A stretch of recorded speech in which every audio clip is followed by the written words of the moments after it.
যেমনটি বিএনপির সিনিয়র যুগ্ম মহাসচিব রুহুল কবির রিজভী আজ বলেছেন, তফসিল বিলম্বিত হলে গণতন্ত্র দূর আকাশের তারা হয়ে যাবে। যেই সপ্তাহে তফসিল ঘোষণার কথা রয়েছে, নির্বাচন কমিশন থেকে যে সম্ভাব্য সময়সূচির কথা বলা হয়েছিল, সেই সপ্তাহে এসে আসলে বিএনপির সিনিয়র যুগ্ম মহাসচিব কেন শঙ্কা প্রকাশ করলেন? সেই সঙ্গে আরো একটি প্রসঙ্গ যুক্ত করি, নির্বাচন করে জনগণকে বেহুশ করে তুলেছিল, এখন তারা ভিন্ন সুরে কথা বলতে শুরু করেছেন। এ লক্ষণ ভালো নয়, তারা বুঝতে পেরেছেন তারা যে সমস্ত কর্মকাণ্ড পরিচালনা করছেন বাংলাদেশের জনগণ তাদেরকে আগামী নির্বাচনে লাল কার্ড দেখানোর জন্য প্রস্তুত হয়ে গিয়েছেন, এমন মন্তব্য করেছেন জামায়াতের আমির ডাক্তার শফিকুর রহমান। বিএনপিকে ইঙ্গিত করে বলেছেন সেটি স্পষ্ট, বিএনপি কি আসলে ভিন্ন সুরে কথা বলছে? আপনাকে ধন্যবাদ জানাচ্ছি এবং আলোচনায় সুব্রত চৌধুরী দাদা আছেন এবং যারা শুনছেন সবার জন্য শুভেচ্ছা রইল। রাজনীতিতে প্রতিপক্ষকে ঘায়েল করে জনগণের দৃষ্টি আকর্ষণ করে তাদের ভোট পাবার জন্য অনেক রকম বক্তব্য হয়। সেই বক্তব্য খুব বেশি গুরুত্বের সঙ্গে নেওয়ার কিছু থাকে না। জামায়াত ইসলামের নেতার বক্তব্য মাঠে গিয়ে আজকে একটা সমাবেশ ছিল, ওই ধরনের বক্তব্য। এই বক্তব্য বাংলাদেশে কম বেশি সব দলের সব নেতারাই ক্ষেত্র বিশেষে দেন, কিন্তু দিতে গেলে সেটা যদি বেশি বেসামাল হয়ে যায় সেটা আবার বুমেরাঙও হয়, তাদের বিরুদ্ধে এটা তারা সমালোচিত হন। কারণ বিএনপি ভিন্ন সুরে কথা বলছে নির্বাচন নিয়ে, এটার তো কোনো এখনো স্পষ্ট না, বরং বিএনপি নির্বাচন চাচ্ছে। একদম গত বছর 5 আগস্টে ওই সরকারের, ফ্যাসিবাদী সরকারের পতনের পর 3 দিনের মাথায় বিএনপি নির্বাচন দাবি করেছে যে 3 মাসের মধ্যে নির্বাচন দিতে হবে।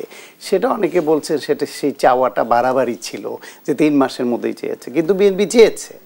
তারপরে তারা ডিসেম্বরের মধ্যে নির্বাচন চেয়েছে।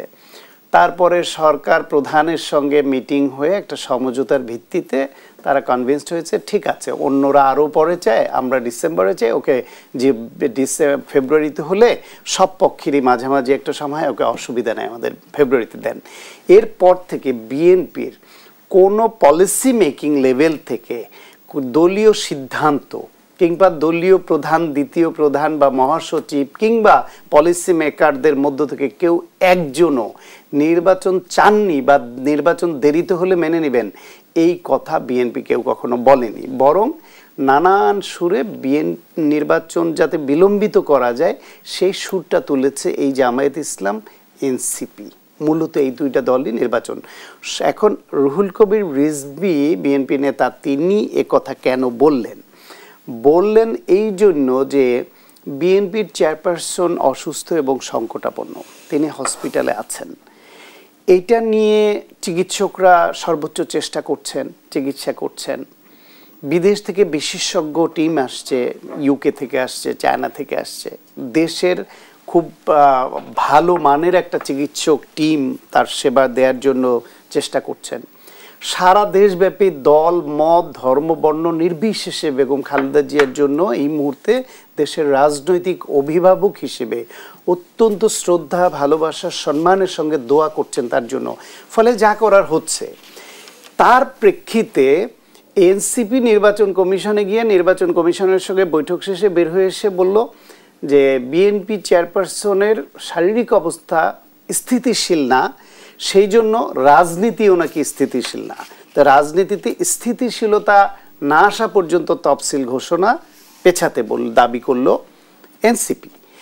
জামায়াত ইসলাম সহ বিভিন্ন দলে তাদের ভার্চুয়াল মিডিয়া এবং বিভিন্ন জায়গায় আপনি একটু চোখ বুলালে দেখবেন বেগম খালেদা জিয়ার শারীরিক অবস্থা নিয়ে নানান ধরনের গুজব সৃষ্টি হচ্ছে এবং গুজব প্রচার করছে।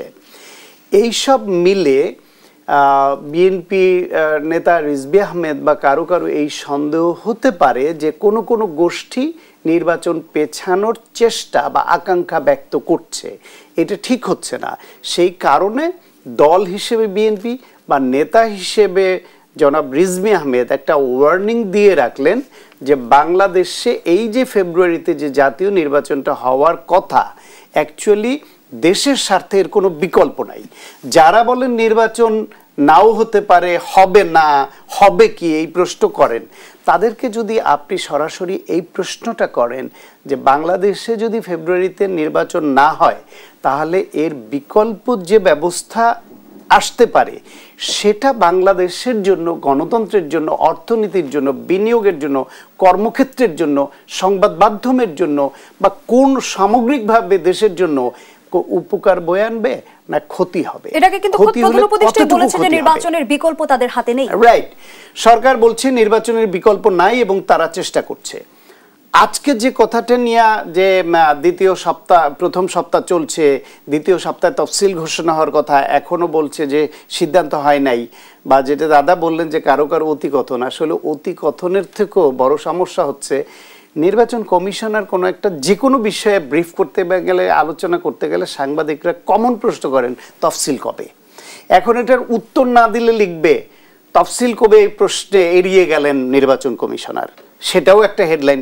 আবার এখনো যেহেতু তাদের মিটিং হয়ে তারিখ নির্ধারিত হয় নাই, ডিসিশন হয় নাই, তাহলে ওইটাই তো বলবেন যে এখনো তফসিল ঘোষণার তারিখ ঠিক হয় নাই। তিনি ওটাই বলেছেন সাংবাদিকদের প্রশ্নের জবাবে। এই উত্তর দেওয়া ছাড়া আসলে একজন নির্বাচন কমিশনের হাতে এখানে কি থাকে বলেন তো? আপনি আমি বা আমরা কেউ যদি নির্বাচন কমিশনার হতাম এবং সাংবাদিকরা এই প্রশ্ন বলতো, আমাদের একটা উত্তর তো দিতে হতো, এড়িয়ে যাওয়ার সুযোগ নেই। উনি ওইটাই দিচ্ছেন।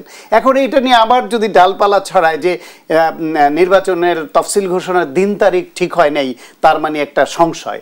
আনুষ্ঠানিকভাবে তারা সভা করে দিন তারিখ নির্ধারণ করে প্রেসকে ব্রিফ করবেন তার আগের দিন পর্যন্ত, তার 1 ঘন্টা আগে পর্যন্ত যদি তাদেরকে জিজ্ঞেস করা হয় নির্বাচনের তফসিল কবে, উনি তো বলতে পারবেন না পরশু বা 12 তারিখে বা 10 তারিখে, তাকে এটাই বলতে হবে এখনো এটা নির্ধারিত হয়নি।